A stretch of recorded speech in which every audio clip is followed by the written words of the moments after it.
Vamos abrir a palavra do Senhor na primeira epístola de João, no capítulo de número 2. Não é o evangelho, hein?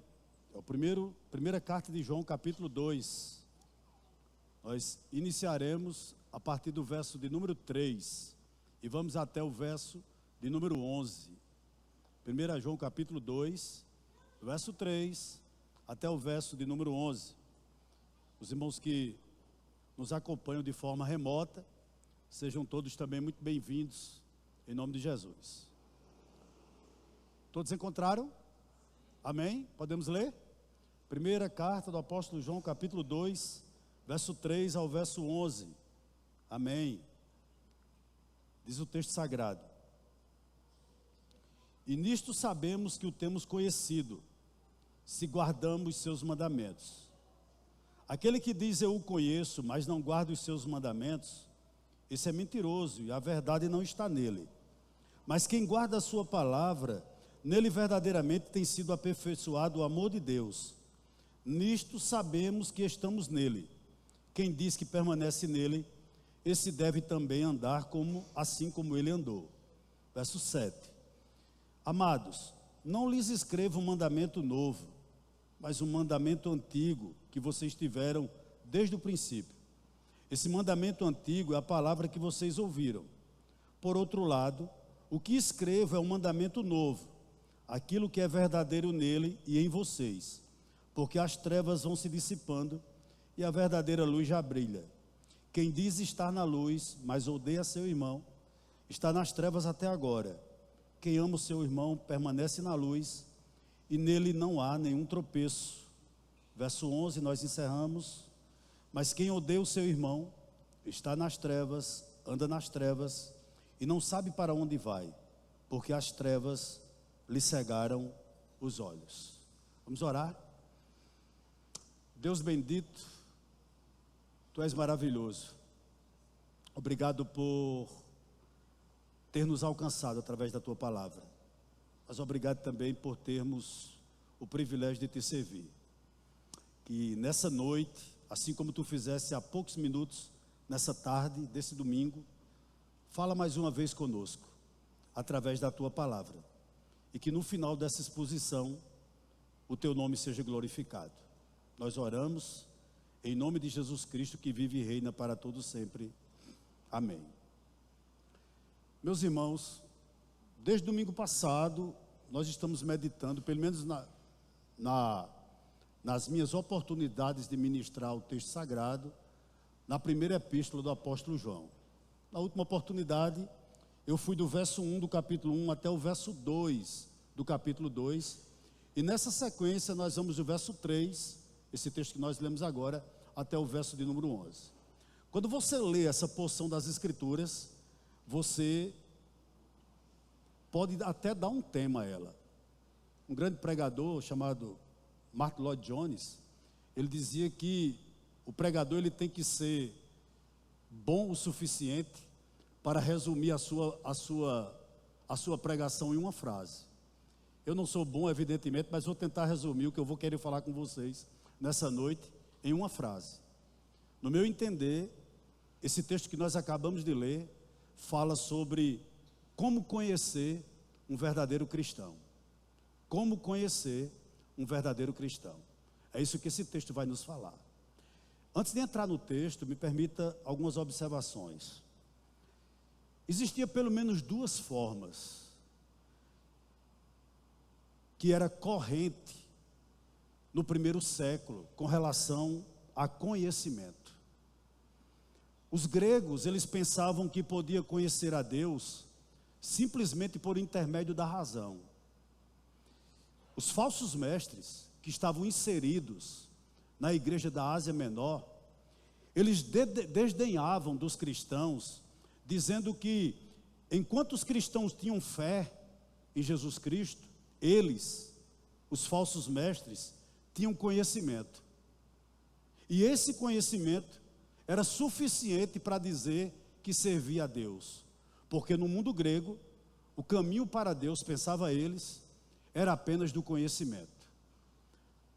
Interessante que expoentes dessa cultura grega, por exemplo, Sócrates e Platão, todos eles tinham suas amantes. Eram casados e tinham suas amantes. E esses mesmos pensadores defendiam de forma aberta a imoralidade. No entanto, diziam conhecer a Deus. Irmãos, nós ainda temos resquícios dessa visão grega equivocada. Porque existem aqueles que têm conhecimento até sobre Deus, mas não têm vida. E dizem conhecer Deus. E é verdade também que nós temos pessoas que são ortodoxas na cabeça, mas infelizmente são hereges de conduta. Hereges de conduta. Conhecem muito acerca de Deus, mas vivem pouquíssimo daquilo que conhecem. Isso é um fato também. Mas havia uma segunda forma de conhecimento segundo os gregos. Os gregos falavam no conhecimento de Deus, não só por intermédio do conhecimento propriamente dito, mas pela emoção, a ponto de seus cultos serem regados de rituais de emocionalismo. Tipo assim, uma iluminação sutil, incenso perfumado, adentravam nos templos, né? A liturgia era cativante e uma música ao fundo, normalmente uma música sensual. E muitas pessoas que participavam desses cultos entravam em transe. Essa era uma realidade também. Em suma, resumindo, esse tipo de pessoa, ou essas pessoas, elas não queriam conhecimento, mas experiências arrebatadoras. Para esse tipo de pessoas, eles não queriam saber, mas para eles importante era sentir. Eles não buscavam a verdade, eles buscavam experiências com Deus, por meio dessas táticas, dessas técnicas, melhor dizendo. E me parece que o apóstolo João, inspirado pelo Espírito Santo, ele nos diz, a partir do verso de número 3, que nós acabamos de ler, que uma das provas que alguém conhece a Deus verdadeiro em Cristo é a obediência. Olha o que ele vai nos dizer no verso 3. Ele diz: e nisto sabemos que o temos conhecido. Nisto o quê? Se guardamos os seus mandamentos. Um exemplo aqui, antes de nós irmos para o texto. Antes de Pedro, ou melhor, no momento em que Pedro confessou a Jesus como Filho de Deus, como o Senhor, Jesus disse o seguinte a Pedro, Mateus 16, 17: bem-aventurado és, Simão Barjonas, porque não foi carne e sangue, isto é, homens, que te revelaram, mas meu Pai que está nos céus. Qual é o ponto aqui ainda no verso 1? Para o escritor sagrado, com base no verso de número 3, o conhecimento máximo que nós podemos ter de Deus é o conhecimento que nós temos acerca da pessoa de Jesus Cristo. O escritor está nos afirmando, de uma forma categórica, que nenhum conhecimento é verdadeiro se não for transformador. Se o seu evangelho, se o cristianismo que você crê não lhe transformou, não serve para nada. É isso que João começa a dizer. Nenhuma experiência religiosa é válida se não tiver consequências morais. Ele começa a discorrer sobre isso. O que João está querendo nos dizer, nos informar, nos alertar, é que nós não conhecemos a Deus simplesmente pelo tanto de informações que nós temos na mente, mas sim pelo grau de obediência que nós manifestamos em nossa vida. Em outras palavras, se a vida de alguém contradiz as suas palavras, o seu conhecimento acerca de Deus é falso. É isso que João está nos dizendo. Uma coisa importantíssima aqui. Para o escritor sagrado, quem conhece a Deus de fato, obedece. Mas obedece como? Porque há muitas formas de obedecer.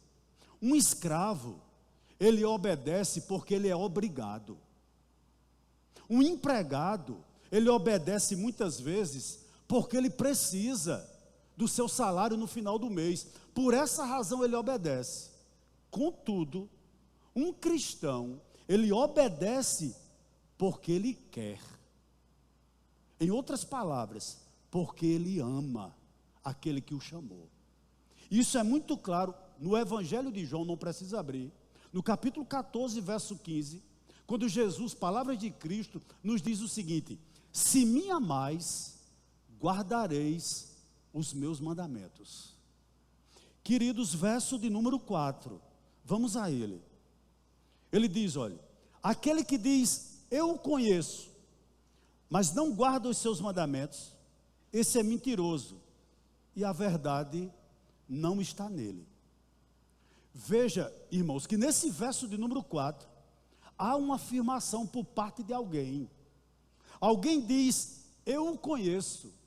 Essa pessoa está dizendo o seguinte: eu sou crente, João, eu tenho uma verdade na minha mente.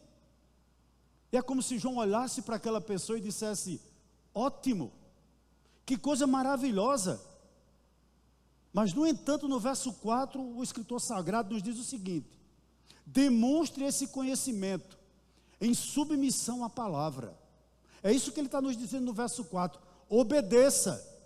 Torne esse conhecimento que você tem visível na sua vida. É isso que João está nos alertando. Por quê? Porque se alguém não obedece à palavra, esse alguém, queridos, é uma mentira ambulante. É isso que João está afirmando. Vamos para uma aplicação prática? Se você é cristão e trabalha de empregado para a pior pessoa do mundo, para um homem sem referencial, o que a palavra de Deus diz, a maneira como você deve se comportar? Você pode até ir lá na carta de Paulo a Tito, por exemplo, e lá vai estar dizendo aos empregados: obedeçam os seus patrões, não os responda. É isso que ele nos manda. Não furtem, vivam de forma honesta dentro do seu trabalho. Se nós somos cristãos, essa é a forma prática de nós vivermos. Por exemplo também, você que é mulher madura, você que é uma mulher experiente, o que a Bíblia diz que você deve fazer em obediência à palavra de Deus? Sejam mestras do bem. Ensine suas filhas, mas ensine também as jovens da igreja em que você congrega a serem boas donas de casa, a amarem os seus maridos, a amarem os seus filhos. Aos homens mais maduros, mais experientes, que têm um certo tempo de fé, o que a palavra nos diz? Sejam respeitáveis, sim ou não? Sim. Sejam moderados, tenham domínio próprio, sejam sensatos. É isso que João está nos dizendo. Já que nós temos informações suficientes acerca do Evangelho, vivam, obedeçam, e assim vocês irão adornar a doutrina que vocês dizem conhecer. Verso 5 e verso 6. Olha o que diz o verso 5 e verso 6. Mas quem guarda a sua palavra, nela verdadeiramente tem sido aperfeiçoado o amor de Deus. Nisto sabemos que estamos nele. Quem diz que permanece nele, esse deve andar assim como ele andou. Uma das provas evidentes que Deus lhe ama é o fato de Deus, pela sua graça, fazer com que você ame a palavra dele. É graça de Deus você ser alguém que gosta de meditar na palavra. Mas é mais graça de Deus você ouvir ou meditar na palavra e viver conforme você ouviu ou conforme você meditou. Não precisa abrir sua Bíblia. O Salmo 119, no verso 103, o salmista nos diz o seguinte: quão doce são as tuas palavras ao meu paladar, mais que o mel à minha boca. Por quê? Porque para o salmista, a palavra de Deus era fonte de satisfação, mas ao mesmo tempo fonte de alegria. Meus amados irmãos, há um salmo que eu gosto muito, em particular. É o salmo de número 1. E o salmo de número 1, em particular o verso 1, vai nos dizer que o fato de você meditar na palavra de Deus vai lhe levar a não se aconselhar com os ímpios, a não trilhar o caminho largo dos pecadores, mas também a não adotar os costumes e hábitos dos escarnecedores. Ou seja, a palavra de Deus, lida e aplicada na nossa vida, vai lhe tirar de lugares, irmãos, onde você certamente escorregará, de conselhos que certamente pode colocar um fim até em seu casamento. Vai livrar você de dar um mau conselho ao seu filho, e vai evitar também que você não sente a roda dos escarnecedores, a ponto de você desdenhar ou ouvir desdém acerca da fé que você tanto ama. Veja como a palavra de Deus é importante. Mas eu chamo a sua atenção para o verso 6, embora eu vou ler o 5 novamente. Quando João diz o seguinte: mas quem guarda a sua palavra, verso 5, nele verdadeiramente tem sido aperfeiçoado o amor de Deus. Nisto sabemos que estamos nele. Vou repetir: nisto sabemos que estamos nele. Verso 6, quem diz que permanece nele, esse deve também andar assim como ele andou. Você entende que o escritor sagrado é como se ele aumentasse o sarrafo da vida cristã? Ele está nos dizendo que o modelo a ser imitado é Cristo.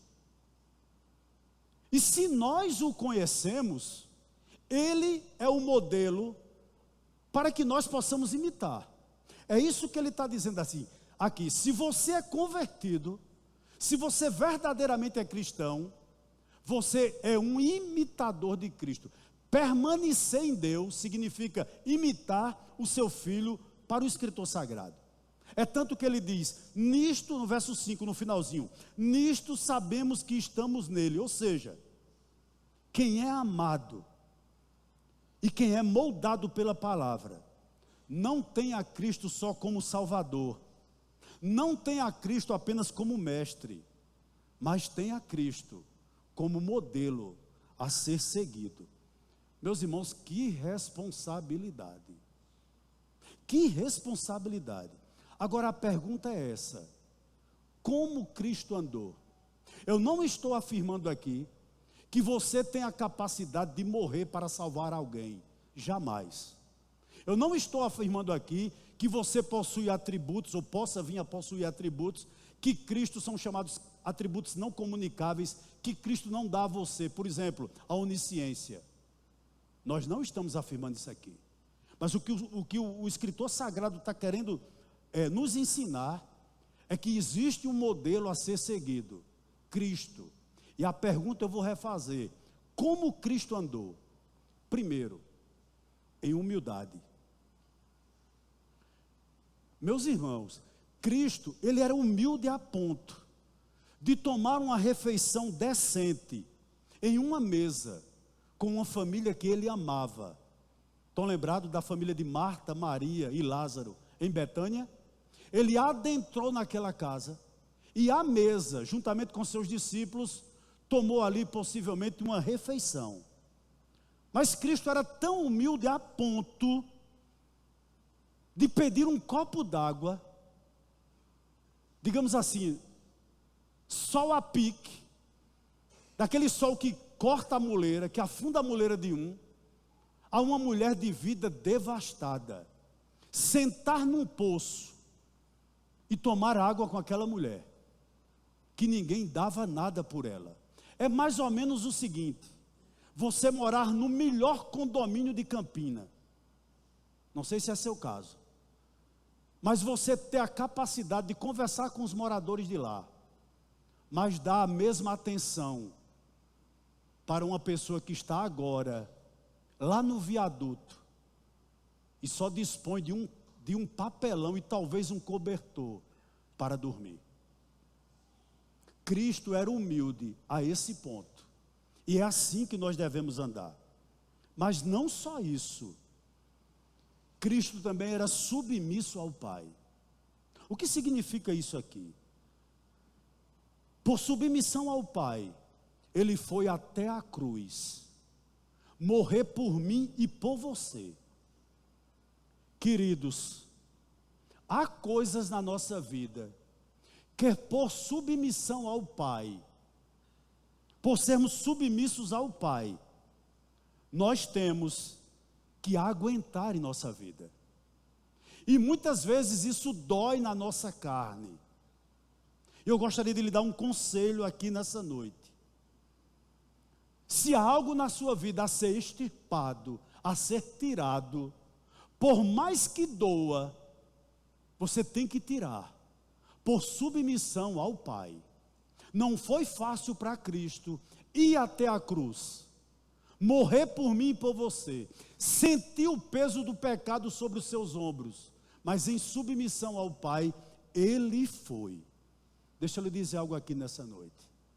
Terceiro e último ponto.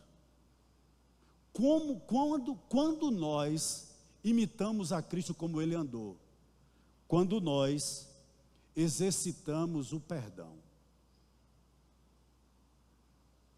Há um autor que diz o seguinte: é muito fácil de falar de perdão, mas como é difícil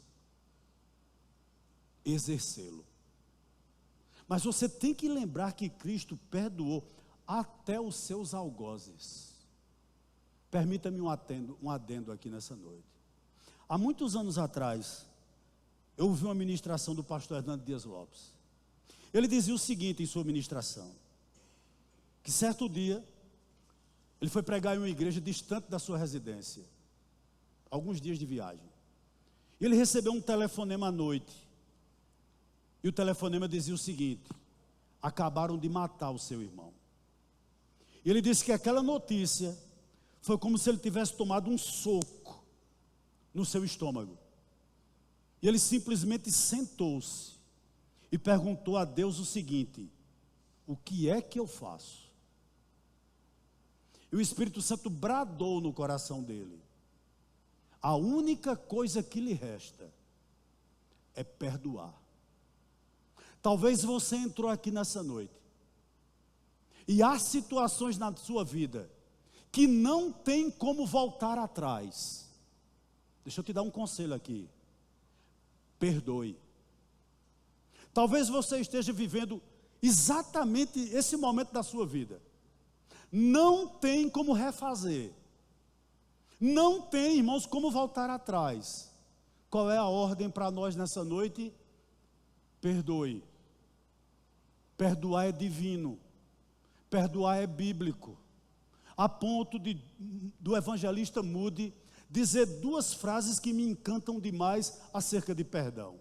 A primeira, ele diz o seguinte: perdoar é uma maneira de refletir o caráter de Deus, pois é uma expressão de amor verdadeiro. A outra citação dele é a seguinte: o perdão é uma demonstração poderosa de humildade e fé. Perdoar é um sinal de que a nossa fé supera o nosso orgulho e as nossas mágoas. Perdoar é divino, irmãos. E só quem conhece a Deus consegue fazê-lo com exatidão. Verso 7 até o verso 11. Do verso 7 até o verso 11, é como se João fizesse uma transição da prova moral, ou seja, da obediência, para a prova social. Olhe para mim, por gentileza. Para João, se conhece um crente verdadeiro, primeiro, quando ele obedece à palavra. E segundo, quando ele ama. Quando ele ama. Olha o que ele vai dizer a partir do verso 7. Eu vou ler o 7 e o 8. Olha o que diz. Amados, não lhes escrevo um mandamento novo, mas um mandamento antigo que vocês tiveram desde o princípio. Esse mandamento antigo é a palavra que vocês ouviram. Por outro lado, o que lhes escrevo é um mandamento novo, aquilo que é verdadeiro nele e em vocês, porque as trevas vão se dissipando e a verdadeira luz já brilha. Vamos parar um pouquinho aqui. No verso 7, João diz o seguinte, que o mandamento de amar, e aqui é o amor fraternal, amor entre irmãos, João afirma que ele é antigo. Por que ele é antigo? Porque ele sabia que Israel já o conhecia. Porque amar o próximo estava escrito na lei. Lá em Levítico capítulo 19, verso 18. Amarás o teu próximo como a ti mesmo.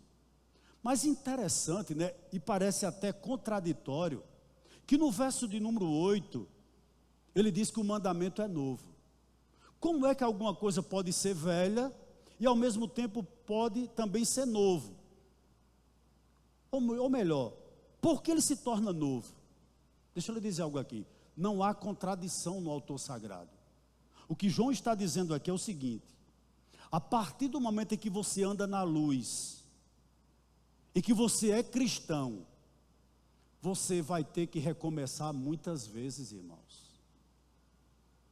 Nós somos instigados, ou seja, estimulados pelo desafio, sempre novo, de amar uns aos outros.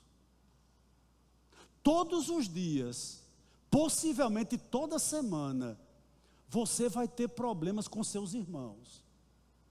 E por isso esse mandamento antigo, ele vai ter que ser renovado. Todos os dias ele vai se tornar novo. Assim como Cristo fez. É essa a razão que João diz que o mandamento é antigo, mas ao mesmo tempo é novo. Segundo, por que ele diz que o mandamento é novo? Porque o amor fraternal é verdade, que passa a nos orientar em meio aos conflitos. Tipo assim, você não conhece Deus? Você não sabe quem é Deus? Você já é obediente a Deus? Então, nos conflitos que vocês vão ter, e são comuns que existam em qualquer rebanho, você vai trazer luz na sua mente através da palavra e vai dizer: Senhor, como eu devo me comportar? Ou melhor, como, Senhor, tu se comportaria diante dessa situação? Os irmãos estão me entendendo? Deixa eu lançar a luz sobre a sua mente. O Salmo 23 tem um momento que Davi diz o seguinte: prepara-me uma mesa na presença dos meus adversários. Não é verdade? Unge-me a cabeça com óleo, o meu cálice transborda. A metáfora ali não é da igreja ser um exército e Cristo um general, embora a Bíblia use essa metáfora. A metáfora ali no Salmo 23 é de um rebanho que tem um pastor. E a Bíblia está nos dizendo que nós somos ovelhas, e como ovelhas precisamos de cuidado. E lá em Israel o pastor colocava um pouquinho de óleo na sua mão, e chegava para os carneiros mais exaltados, no tempo da procriação. Eles brigavam muito, colocavam esse óleo na testa deles, para que quando eles fossem confrontar um com os outros, o choque fosse menor. Em outras palavras aqui, queridos, a palavra de Deus deve nos orientar quando nós estamos magoados. Quando nós somos magoados, nós temos que ter luz na nossa mente, para que a gente não venha magoar o outro ainda mais, ou sair ainda mais magoado. Porque o mandamento é novo, pastor. Sabe por quê? Porque ele é um mandato, ele é uma incumbência, ele é uma missão. Principalmente quando você lidar com pessoas difíceis e impossíveis de se lutar.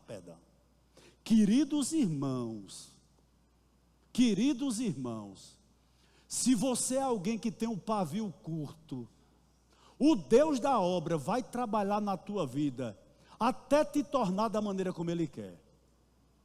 Você tem que aprender a amar, você tem que aprender a perdoar. Você vai se decepcionar muitas vezes, e se você não aprender a perdoar, você nunca vai ser liderado, você nunca, irmãos, irá ficar muito tempo em nenhuma comunidade, porque na realidade nós temos que ser trabalhados. Ei, nós somos barro na mão do oleiro, e quem sabe trabalhar em você e em mim é Ele. E Ele tem os seus meios de trabalhar. Deixa eu resumir aqui nessa noite, o verso 7 e o verso 8. O cristianismo doutrinário, ele é antigo. Mas o cristianismo experimental, prático, ele é sempre novo.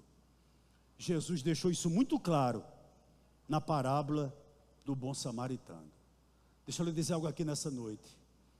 Você é chamado a obedecer, amém. Mas você também foi chamado para amar. Mesmo as pessoas mais difíceis, Deus nos chamou para amá-las. Verso de número 9, vamos a ele. Olha o que o escritor sagrado nos diz. Quem diz está na luz, mas odeia o seu irmão, está nas trevas até agora. Você percebe aqui que existe uma afirmação, de novo nesse versículo? Ele diz o seguinte: aquele que diz está na luz, ou seja, aquele que professa ser cristão. Na verdade, queridos, atente para o seguinte: essa pessoa aqui é a mesma do capítulo 1, verso 6, vamos a ele. Se dissermos que mantemos comunhão com Ele e andarmos nas trevas, mentimos e não praticamos a verdade. Capítulo 2, verso 4, é a mesma pessoa. Aquele que diz, eu o conheço, mas não guardo os seus mandamentos, esse é mentiroso e a verdade não está nele. E essa pessoa se apresenta de novo no verso de número 9, quando João diz o seguinte: quem diz está na luz, mas odeia seu irmão, está nas trevas até agora. Ou seja, essa pessoa tem na sua própria mente e deixa claro a qualquer um que passe pelo seu caminho que ele é crente. Você já ouviu pessoas assim? Quem sabe você esteja aqui nessa noite e você tem um intrigado de estimação, nunca resolveu a situação.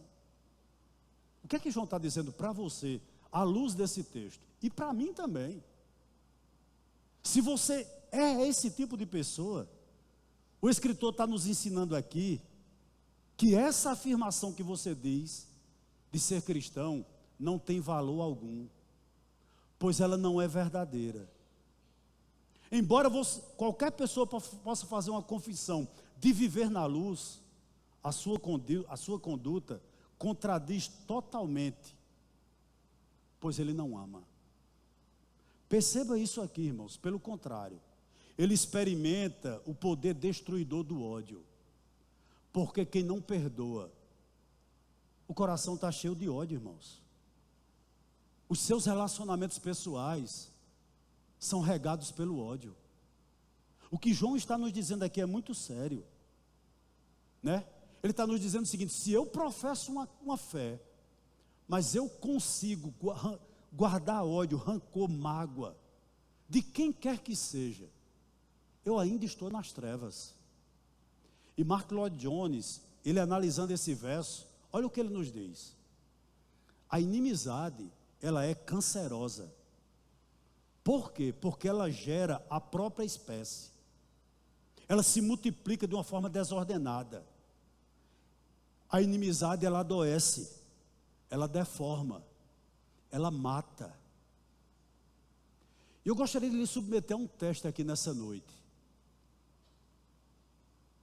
Se você perdoou aquela pessoa, você consegue orar por ela, você consegue interceder por ela. Mas se você não perdoou, você não conseguirá orar de forma honesta por essa pessoa.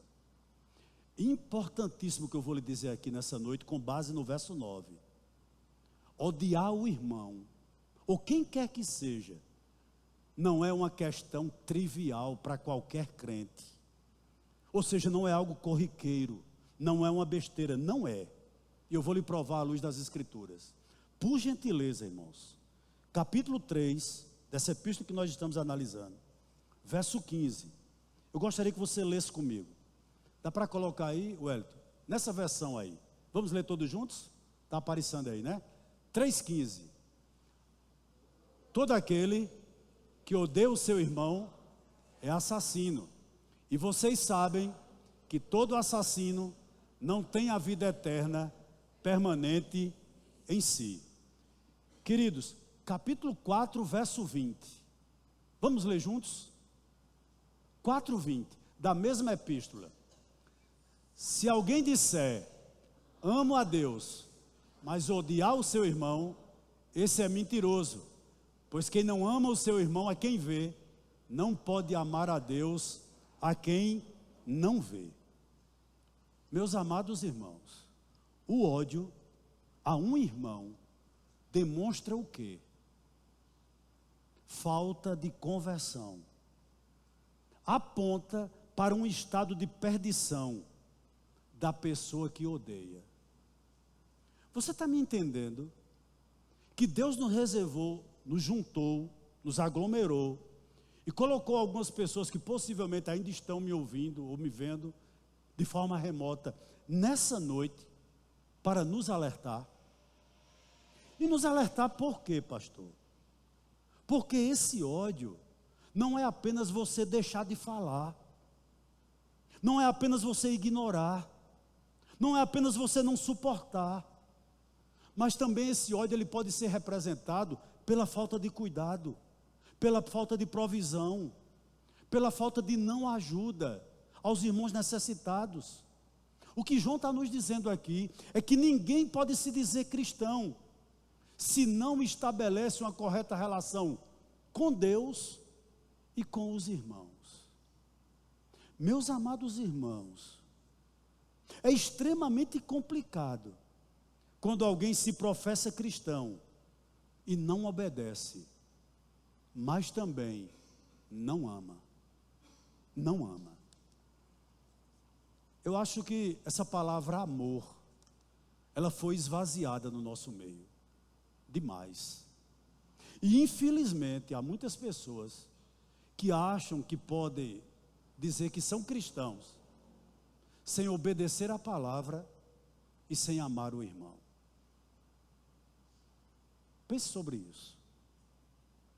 Eu não estou em crise, eu estou em Cristo. Eu não estou em dificuldade financeira, nem a nossa igreja, eu estou em Cristo. Mas quando a Bíblia diz para você, dizime, e você não dizima, você é um desobediente. Você é um desobediente. Quando a Bíblia diz para você, ame, e você passa a ignorar pessoas dentro da sua comunidade, só fala com quem você quer, você é desobediente. O amor do Pai não está em você. É duro o texto demais. Mas olha o que diz o verso 10. Olha para o verso 10, por gentileza. Quem ama o seu irmão permanece na luz, e nele não há nenhum tropeço. Interessante que no grego a palavra tropeço é escândalo. Ou seja, essa palavra mostra que a falta de amor produz escândalo e causa tropeço em muita gente. Demais, irmãos. Primeiro, uma pessoa que odeia um irmão, ela é pedra de tropeço para si mesma. Por que eu digo isso? Já que essa pessoa tropeça no próprio pecado. Ou seja, essa pessoa não avança. Irmãos, pessoas magoadas dentro da igreja não avançam. Não avançam. Continuam sempre no jardim da infância. Não progride espiritualmente. Vive amargurada, vive com raiva de tudo e de todos. É isso que João está nos dizendo aqui. Sabe por quê? Pois a amargura de espírito não a deixa. Quem vive amargurado de espírito, queridos, não progride, não consegue avançar, não consegue evoluir, é amarrado, vive a vida cristã de uma forma medíocre. Essa é uma grande realidade, e é pedra de tropeço para ele mesmo. Mas segundo, o seu ódio por quem quer que seja, dessa pessoa, é um falso testemunho e um escândalo para os outros. Por quê? Porque um cristão que tem ódio no coração, ele nunca resolve um problema, ele sempre causa. Gostaria de fazer um exercício com você aqui nessa noite. Você conhece alguma pessoa que onde ela está, o problema começa a fervilhar, a florescer? Qualquer lugar onde ela está, o problema está. Por quê? Porque ela é amargurada. O ódio faz parte da sua vida. Ela nunca é uma pacificadora, essa pessoa. Pelo contrário, ela é uma pessoa perturbadora. Ela nunca apaga focos de incêndio. Ela é a própria incendiária. Me permita aqui uma história que eu acho que ilustra muito bem o que eu vou dizer aqui nessa noite.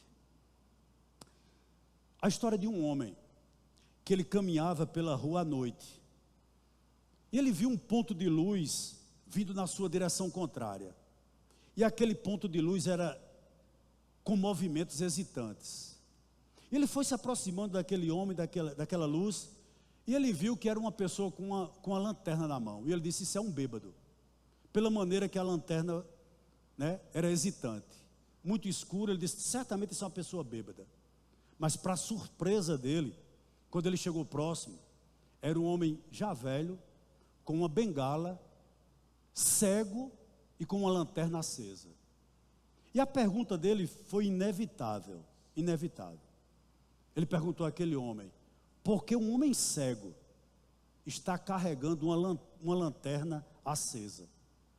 Aquele cego sorriu para ele e disse o seguinte: eu carrego essa luz não para que eu veja, mas para que os outros me vejam. Eu não posso fazer coisa alguma a respeito da minha cegueira, mas eu posso fazer com que eu não seja pedra de tropeço na vida de ninguém. Você sabia que é isso o que Deus requer de nós? Que nós não sejamos pedra de tropeço, pelo contrário, que nós sejamos calçada, que nós sejamos, através da nossa vida, pessoas que viabilizam a vida cristã de outras. Aí você me perguntaria: pastor, como eu faço isso? Obedecendo a palavra e amando o seu próximo. E amando o seu próximo. E a gente já vai terminar, porque eu disse a Jamerson que eu seria breve, pelo menos hoje. Verso 11, vamos lá, para terminar. O texto sagrado diz o seguinte: mas quem odeia o seu irmão está nas trevas, anda nas trevas e não sabe para onde vai. Por quê? Porque as trevas lhe cegaram os olhos. Primeira observação importante aqui, com base no verso de número 11.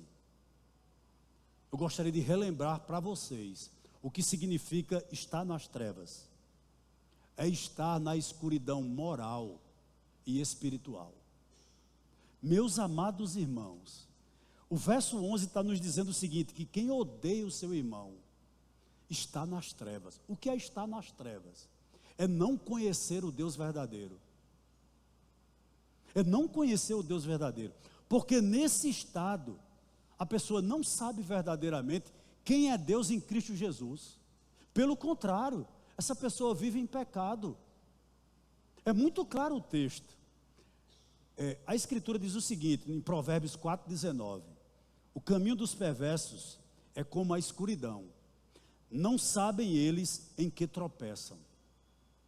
Perceba bem o seguinte: o ódio, ele consegue afastar o homem de Deus. Quem guarda ódio no coração, irmãos, essa pessoa não pode adorar a Deus, essa pessoa não pode orar a Deus, essa pessoa não pode nem ofertar a Deus. O texto sagrado nos diz isso. Você tem alguma coisa contra o seu irmão? resolva a sua situação com o seu irmão, depois traga sua oferta e seu dízimo. E mais, quem alimenta ódio no coração, demonstra que nunca foi perdoado. Nunca foi perdoado. Eu espero que isso não seja uma verdade na sua vida. Mas como eu gostaria de dizer a você o seguinte, com tristeza no meu coração: quem não perdoa, nunca foi perdoado. Se perdoar é uma dificuldade para você, demonstra que infelizmente você ainda está nas trevas, não conhece o Deus verdadeiro. Que texto, irmãos, que textos. Eu vou terminar dizendo o seguinte: andar nas trevas é andar sem propósito. Andar nas trevas é não sair do lugar. Andar nas trevas é não progredir.